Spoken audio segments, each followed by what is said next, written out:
Hello everyone. क्या आपने कभी देखा है कि स्कूल में हम बस्ता लेकर कैसे जाते हैं? बस्ता, नॉर्मल बस्ता जो लेकर जाए, और पहले दिन नए जूते नए कपड़े पहनने का एक्साइटमेंट आप लोगों ने भी ज़रूर फील किया होगा अपनी लाइफ में। आज की मेरी कहानी में मैं यही बताने वाली हूँ। तो हेलो एवरीवन, वेलकम। सखी, सहेली, दोस्त, साथी, जो भी आप मुझे समझे, आप लोगों का स्वागत है मेरे अपने और आप लोगों के अपने YouTube channel books and babies पर, जहाँ पर मैं अपनी कहानी एपिसोड के रूप में आपको बता रही हूँ। आज मेरी कहानी में मैं आपको बताने वाली हूँ कि मेरा एडमिशन हो चुका है स्कूल में। मैं स्कूल में पढ़ने जाने वाली हूँ, क्योंकि मैंने पिछले एपिसोड में बताया था कि दीदी ने मेरी ड्रेस दे दी है सिलने के लिए। अब वो ड्रेस सिल कर आने वाली है, अब उसको पहनकर मैं जाने वाली हूँ स्कूल में। तो कितनी एक्साइटमेंट है। आज तो बाबा मेरी खुशी का ठिकाना नहीं है, लेकिन क्योंकि टेलर को दी है तो अभी वो ऐसा तो नहीं कि आज ही दिया और कल ही सिल कर आ जाएगी। वहाँ पे ऑलरेडी टेलर के पास बहुत सारे कपड़े होते हैं, आप लोग जानते हो। और अब वीकेंड आया हुआ था, आई थिंक बृहस्पति या बुध, ऐसा ही कुछ टाइम था कि जब दीदी ने कपड़े दिलवाए थे। तो मैं मंडे से स्कूल जाऊंगी, मतलब बीच में सैटरडे संडे आएगा। अब बात यहाँ थी कि दीदी ने बोला कि भाई बुक्स तुम्हारी आ चुकी है, तो संडे के दिन उनकी छुट्टी होगी, वो बुक्स पे कवर लगाएंगी, नाम लिखेंगे, कॉपी वगैरह पे कवर लगा के लगाते हैं। अब मैं तो उतना जानती नहीं थी कि कैसे कैसे लगाना होता है, वो दीदी को ही पता था। और दीदी मेरा बैग सिलेंगी। दीदी ने बोला कि मैं तुम्हारा बैग सिलती हूँ। आप लोगों ने कभी देखा हो गांव में, तो वहाँ पे ना खाद वगैरह आता है, खाद आता है तो कट्टों में आता है, वाइट कलर के होते हैं ऊपर से, जिसमें चीनी वगैरह भी आती है, बिल्कुल प्लेन होते हैं वाइट। उनसे बोला दीदी ने बैग बनाऊंगी। तो मैंने सोचा इससे कैसा बैग बनेगा, क्योंकि मम्मी जब घर पे बनाती थी हम लोगों का बैग, तख्ती वगैरह हम लेकर जाते थे, लेकिन कुछ कॉपी वगैरह भी, किताबें तो लेकर जानी होती थी। तो मम्मी बनाती थी कपड़े से। कपड़े को सीलते हैं और उससे बैग बनाते हैं। दीदी ने बोला कट्टे से। अब मैं सोच रही हूँ कट्टे से क्यों बना रही है दीदी। मैंने बोला दीदी कपड़े का बनाते। तो उन्होंने बोला कि इसका फ़ायदा ये है कि अगर रास्ते में बारिश आ जाए, कभी अगर बारिश आ जाएगी, तब भी इससे किताबें गीली नहीं होंगी। मैं कहा ये तो अच्छी बात है, किताबें गीली नहीं होंगी, मतलब this is really beneficial for us. तो दीदी ने बोला कि इससे बनाएंगे। और मैंने सोचा ये तो सिंपल सा लगेगा, तो मतलब मुझे अच्छा सा नहीं लगा कि सफ़ेद कट्टे का बैग ऐसे कौन लेके जाएगा। दीदी ने बोला नहीं, इसकी डेकोरेशन करनी है। अब मैं तुम्हें थोड़ा सिखाऊंगी, अब देखो डेकोरेशन का काम सीखा जाएगा। कैसे होता है फ्रेंड्स, देखो मैं बताती हूँ क्या होता है। सुई, बड़ी सुई ली जाती है, अच्छी खासी, इतनी बड़ी फिंगर जितनी बड़ी सुई होती है, उसमें पीछे ऊन डाली जाती है, ठीक है। अब वो जो उसमें होते हैं, उसमें ऐसे क्रॉस बने होते हैं, एक बार ऐसे गया है फाइबर, उसमें एक बार ऐसे जाता है, एक बार ऐसे जाता है, ऐसे जाता है, ऐसे जाता है, ऐसे जाता है, तो उसका क्रॉस बना होता है फाइबर से। उसमें क्या होता है कि एक अल्टरनेट में ऊन को ऐसे डाला जाएगा, फिर निकाला जाएगा, दूसरे से फिर डाला जाएगा, तो ऐसे डिज़ाइन बनते हैं बहुत ब्यूटीफुल। वो तो देखने में मुझे बहुत सुंदर लग रहे थे। तो दीदी ने मुझे बोला कि ऐसे ऐसे इसके डिज़ाइन बनाओ, तो उसमें ऐसे गोल गोल फ्लावर्स भी बना दिया। मतलब मुझे अभी भी आता है वो वाला काम। तो दीदी ने मुझे वो कट्टा काट के, मतलब उन्होंने साइज़ वगैरह देखा, और उन्होंने क्या किया कि अंदर की साइड तो उसमें कपड़ा लगाया, और बाहर की साइड वो डेकोरेटिव सुंदर बैग लगेगा, और उसमें चेन वगैरह भी। क्योंकि दीदी जब मैं फर्स्ट क्लास में गई, वो मेरे से 8 साल बड़ी थी, वो 8th में थी, और 8th में उन्होंने होम साइंस ली हुई थी। होम साइंस में इस तरह की सिलाई, बुनाई, कढ़ाई सब सिखाया जाता है, तो दीदी ने तो सीखा हुआ था। अब दीदी ने उसकी सारी कटिंग की ऐसे चाकोर तरफ से, मतलब उसे ऐसे बनाया कि ऊपर से जिप लग जाएगी चारों तरफ से ऐसे, और उसमें मेरी सारी बुक सेट हो जाएंगी। अब सारे नाम लिख दिए मुझे उन्होंने। एक पहले वो प्लास्टिक के ही आते थे ना, पेंसिल बॉक्स जो आते थे, वो प्लास्टिक वाले आते थे, तो उसमें मेरी पेंसिल, इरेज़र, शार्पनर सब कुछ रख दिया, और स्केल भी रख दिया।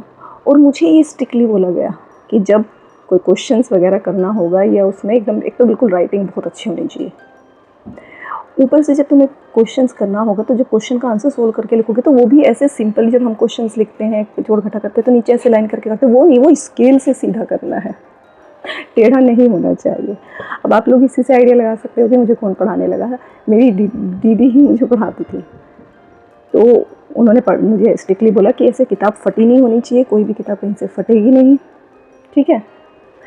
अब अच्छा लगा मुझे, तो दीदी ने संडे को ऐसे पूरा किया, क्योंकि कुछ उन्हें आता था, तो उन्होंने जल्दी जल्दी करके पीछे से डेकोरेशन नहीं की थी, आगे से बना दी। अच्छा, मेरा बैग रेडी हो गया। अब मैं पहले दिन स्कूल में जाने के लिए तैयार।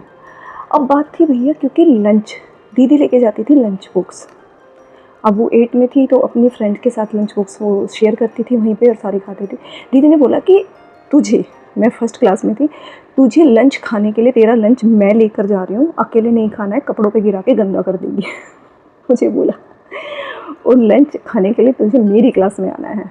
मतलब मैं आज पहली बार जब क्लास में जाओगे तुम, तो मैं सिखाऊंगी, लेकिन उसके बाद से तुम्हें आना है मेरी क्लास में लंच खाने के लिए, वहीं पे खाएंगे।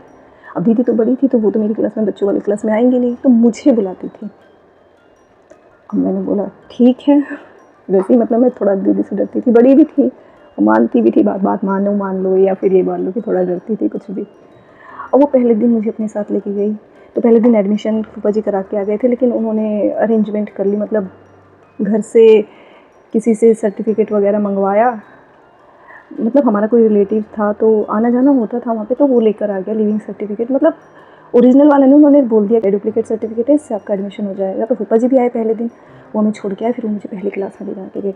तो हमारे स्कूल में ऐसे 2 रो बनी हुई थी, आपने एंट्री ली ऐसे बिल्कुल सही पार्टीशन से। सीनियर की क्लासेस यहाँ पे बड़ी बड़ी क्लासेस है, प्रैक्टिकल लैब है, क्योंकि साइंस भी वगैरह भी पढ़ाई जाती थी। इधर से गार्डन हो जाता है, फिर ऐसे एंट्री देते प्रिंसिपल का रूम। फिर जैसे ही हम प्रिंसिपल के रूम, और इधर से भी एक रो चलती थी सीढ़ियों की, और इधर से भी, तो ऐसे 2 रो में क्लासेस थी। मेरी फर्स्ट क्लास राइट वाली रो में सबसे पीछे क्लास मेरी ही थी, सबसे बिल्कुल लास्ट में। छोटे बच्चों की क्लास सबसे लास्ट में डाली हुई थी। अब शायद वो रीज़न हो सकता है, मतलब उस वक्त हमें इतना नहीं पता था, लेकिन बाद में पता चला कि टीचर्स ने वो छोटे क्लासों की लाइन इसलिए दूर की थी, क्लासेस प्रिंसिपल रूम से सबसे ज़्यादा डिस्टेंस पे, क्योंकि बच्चे सबसे ज़्यादा नॉइज़ करते हैं, बहुत चिल्लाते हैं। छोटे बच्चे तो आवाज़ करते हैं किसी भी क्लास में हो, तो ज़्यादा जितने जितने बड़े होते चले जाते फिर वो थोड़ा कम नॉइज़ करते हैं, जिससे कि प्रॉब्लम ना हो। लेकिन पहली क्लास थोड़ी ज़्यादा डिस्टेंस पे थी प्रिंसिपल रूम से, तो मैं वहाँ जाके बैठी।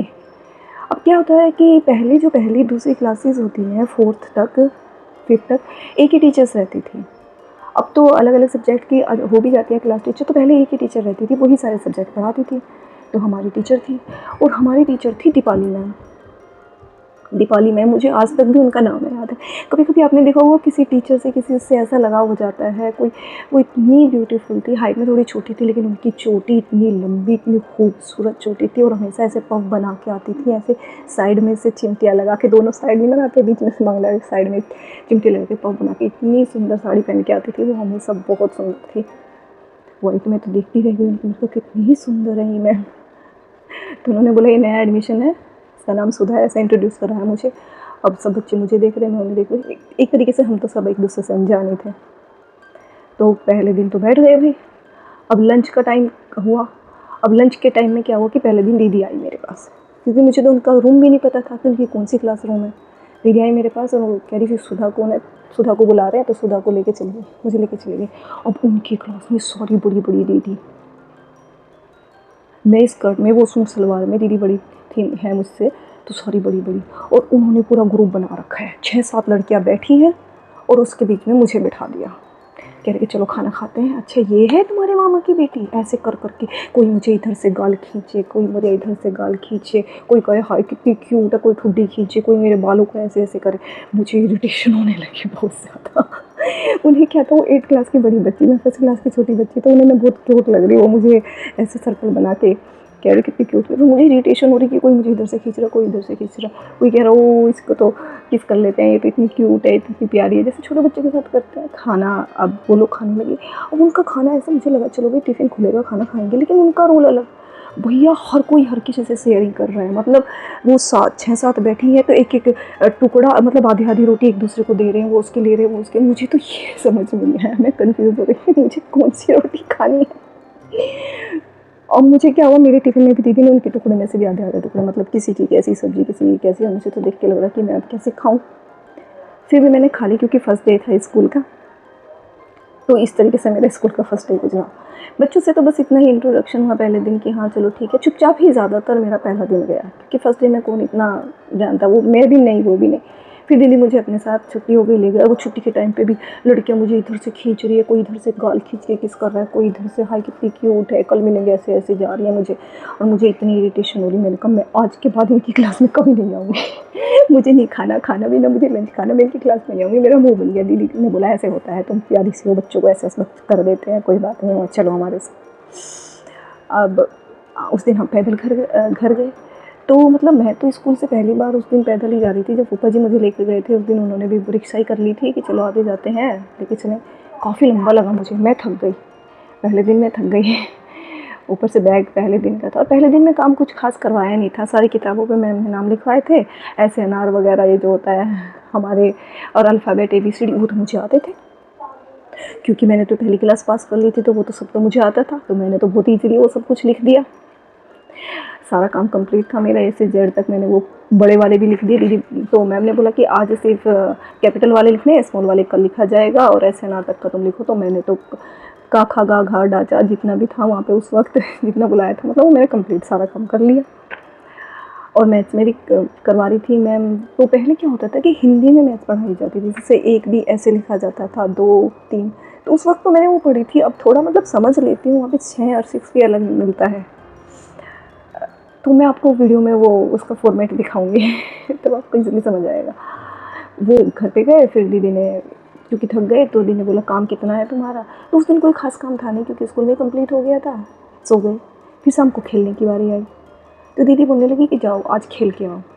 अब मैंने बोला कि मेरी तो बस एक से ही थोड़ी सी दोस्ती थी, तो मैंने बोला कि दीदी मैं अकेले कैसे जाऊँ, तो कह रही चल आज मैं लेके जाती हूँ, कल से तो अकेले जाना। तो वो जो मैंने बोला था रीमा जिसके पास सुंदर सी गुड़िया थी मैं उनके घर गई, तो वो जो लगती थी, वो उनको गाँव में आंटी वगैरह तो बोलते नहीं हैं, वो भाभी लगती थी, मतलब रिश्ते में हमारी भाभी लगती थी, मेरी भी और दीदी की भी। जो हस्बैंड थे उनके वो हमारे भैया लगते थे, फिर उनके जो बेटे थे वो हमारी बेटी लगती थी। तो जो रीमा थी वो वैसे मेरी बेटी लगती थी, जबकि सेम उम्र के थे हम, लेकिन वैसे बेटी लगती। तो हम तो गुड़िया से खेलने लगे, भाई चलो इसकी गुड़िया के साथ खिलाओ। अब वो भी फर्स्ट क्लास में ही थी, लेकिन सेक्शन अलग था उसका सेक्शन अलग था, वो मेरी क्लास में नहीं थे। सेक्शन होते हैं ना, क्योंकि जो न्यू कम आते हैं बच्चे कहीं से एडमिशन होकर, उनका सेक्शन अलग होता है, और वो पहले से ही उसमें पढ़ी होगी तो उसका सेक्शन अलग था। तो फिर उसने मुझे अपनी किताबें दिखाई कि मेरे पास, उसके पास थोड़ी पुरानी किताबें थी। क्यों? क्योंकि उसकी बड़ी बहन ने पढ़ रखी थी, उसकी ऑलरेडी 2 बड़ी बहन थी, तो उनकी बड़ी बहन ने की किताबें उसके पास थी, तो उसके पास पुरानी किताबें थी। फिर उसने बोला मुझे अपनी किताबें दिखाएगी, मैंने बोला हाँ घर जाना पड़ेगा और दीदी से पूछना पड़ेगा जब दिखाऊंगी अपनी किताबें। तो फिर मैंने सोचा मेरी किताबें तो नहीं है, इसके पास तो पुरानी किताबें हैं जिससे बच्चों को लगता है ना कि मेरे पास तो नए कपड़े हैं, मेरे पास तो नई सारी चीज़ें हैं, तो मैं भी बहुत खुश थी। तो पहले दिन स्कूल में भी बस दोस्तों से इतनी ही मुलाकात हुई, और घर पे भी बस मैं गुड़िया से खेली उसके साथ, और फिर मैं आ गई शाम को, खाना वाना खाया और सो गया। अब इसके बाद आगे की कहानी मैं आपको अगले एपिसोड्स में सुनाऊंगी। अगर आप लोगों को मेरी कहानी पसंद आ रही है तो आप लोग मुझे कमेंट्स कीजिएगा, बताइएगा कि कहानी अच्छी लगती है आपको, गाँव की कहानी अच्छी लगती है तो मेरे चैनल बुक्स एंड बेबीज़ को सब्सक्राइब कीजिएगा, जहाँ पर मैं आपको अपनी सच्ची कहानी बता रही हूँ, मेरी लाइफ की कहानी। मिलते हैं नेक्स्ट एपिसोड में, लेकिन जाने से पहले मैं फिर वही कहूँगी, books in one hand, babies in other, and dream in heart. चलिए मिलते हैं नेक्स्ट एपिसोड में, जब तक के लिए नमस्कार।